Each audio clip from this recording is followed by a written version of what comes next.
260च्या प्रस्तावावर या ठिकाणी माझं मत व्यक्त करण्यासाठी उभा आहे। मला वाटतं आमचे दानवे साहेबांनी सुरुवात केली आणि दानवे साहेबांची सुरुवात 6 आणि 4 एवढे होते की आमचे मित्र प्रवीण दरेकरांना राहवलं नाही आणि त्यांनी उत्तर देण्याचा प्रयत्न केला। मी अनिल परब साहेबांना आता म्हणत होतो की सरकार एका चांगल्या मंत्र्याला मुकलेलं आहे। किती वर्ष हेच काम करणार? हा, म्हणजे ज्या तडफेनं सरकारची मित्र ज्या तडफेनं ते सरकारची बाजू मांडतात, खातं किती चांगल्या पद्धतीनं चालवलं असतं आमच्या मित्रांनी, याचा आम्हाला या ठिकाणी अभिमान वाटला असता। सभापती महोदय, कायदा सुव्यवस्था आणि काही विषय आम्ही विरोधी पक्ष म्हणून या ठिकाणी दिलेले आहेत, त्याच्यावर बोलत असताना या राज्यामध्ये जी राज्याची प्रगती जी काय झाली ती सातत्यानं आपण सांगतो। कायदा आणि सुव्यवस्था व्यवस्थित गेल्या 50-60 वर्षामध्ये असल्यामुळं हे राज्य एक प्रगतशील राज्य म्हणून या ठिकाणी ओळखलं जातं। परंतु आता राज्यातल्या कायद्याची परिस्थिती बघितली तर या देशामध्ये गुन्हेगारीमध्ये दुर्दैवानं नागपूरचा नंबर हा 2 नंबरला या ठिकाणी देशामध्ये लागतो। 1 नंबर पाटणा आहे। ही NCRBची आकडेवारी आहे 2024ची सभापती महोदय। बाल सुरक्षेच्या बाबतीत देखील हीच परिस्थिती या ठिकाणी। पोक्सोच्या कायद्यामध्ये देखील या ठिकाणी दुर्दैवानं 53 मिनिटांना एका मुलीवर या ठिकाणी अत्याचार होतो, ही आकडेवारी आपली या ठिकाणी। पश्चिम महाराष्ट्रामध्ये प्रत्येक जिल्हा वाईज या ठिकाणी आकडेवारी काढली तर ही देखील आकडेवारी मोठी झालेली आपण या ठिकाणी पाहायला मिळते।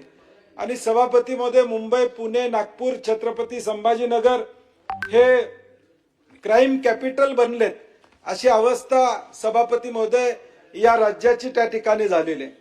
शहरीकरणामुळे टोळी युद्ध असेल, अंमली पदार्थाचा या ठिकाणी विळखा असेल, किंवा ज्या पुण्याचं विद्येचं माहेरघर म्हणून ज्या पुण्याची ओळख होती, आज ती ओळख कोयता गँगमुळे या ठिकाणी पुण्याची एक नवी ओळख दुर्दैवानं याच कालावधीमध्ये या देशाला देण्याचं काम या माध्यमातून या ठिकाणी झालं। छत्रपती शिवाजी महाराजांचा हा महाराष्ट्र, शाहू फुले आंबेडकरांचा हा महाराष्ट्र, परंतु या महाराष्ट्रामध्ये देखील सांप्रदायिक धार्मिक या विषयावर या सगळ्यात जास्त गुन्हे या ठिकाणी नोंदवले गेले झाले असतील तर ते 90 गुन्हे या ठिकाणी अख्ख्या एका महाराष्ट्रात झाले। त्याच्या खालोखाल बिहार आहे 80, झारखंड 45 आणि अशा पद्धतीने, परंतु राष्ट्रीय वाटात दुर्दैवानं 25% या सगळ्या दंगलीमध्ये महाराष्ट्राचा आहे। हे किती शोभनीय आहे हे या ठिकाणी सरकारनं बघून घेणं गरजेचं।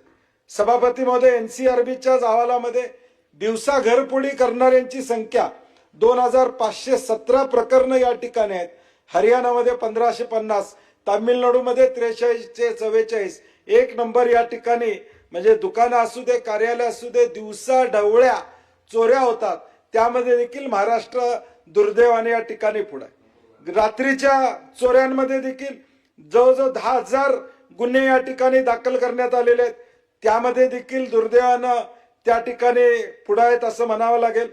IPC BNS कलम 77 सेक्शुअल हॅरासमेंटमध्ये महाराष्ट्रामध्ये 248 प्रकरणं या ठिकाणी आहेत, ज्यामध्ये मॉलमध्ये कॅमेरा लावला किंवा अशा पद्धतीचं मोलेस्टेशन झालं, अशी ही प्रकरणं या ठिकाणी मोठी। नोंदणीकृत गुन्हे IPC 354 मध्ये देखील महाराष्ट्र 2362 गुन्हे, त्याच्याखाली तेलंगणा, आंध्र प्रदेश ही राज्य या ठिकाणी आहेत। लैंगिक छळाच्या गुन्ह्यात देखील जवळजवळ प्रत्येक गुन्ह्यामध्ये या ठिकाणी महाराष्ट्राचा नंबर पहिल्या 3-4 मध्ये दुर्दैवाने या ठिकाणी पाहायला मिळतो। बेपत्ता महिलांची आकडेवारी सभापती महोदय या ठिकाणी काढली। गेल्या 4 वर्षातली आकडेवारी, 4-5 वर्षातली आकडेवारीचा विचार केला तर जवळजवळ 1,97,000 या ठिकाणी बेपत्ता महिला त्या ठिकाणी झाल्या। सापडल्या त्यातल्या 1,82,000। आज देखील 15,574 महिला या आज देखील मनीषाताई, चित्राताई सापडत नाहीत आपल्या महाराष्ट्रामध्ये। ही अवस्था आज देखील आपली या ठिकाणी। 7.87% महिला आज देखील या गायब झालेल्या या ठिकाणी सापडत नाहीत, ही अवस्था आमची या महाराष्ट्राची या ठिकाणी। 7 ड्रग्सचे आज गुन्हे सभापती महोदय देशामध्ये गुन्हे दाखल होतात। 7 गुन्हे दाखल झाले की 1 गुन्हा महाराष्ट्रात दाखल होतो। एवढा ड्रग्सचा परिणाम या दुर्दैवानं आज महाराष्ट्रामध्ये या ठिकाणी आहे। आणि या एकूण गुन्ह्यांमध्ये 15,641 गुन्हे नोंद झाले.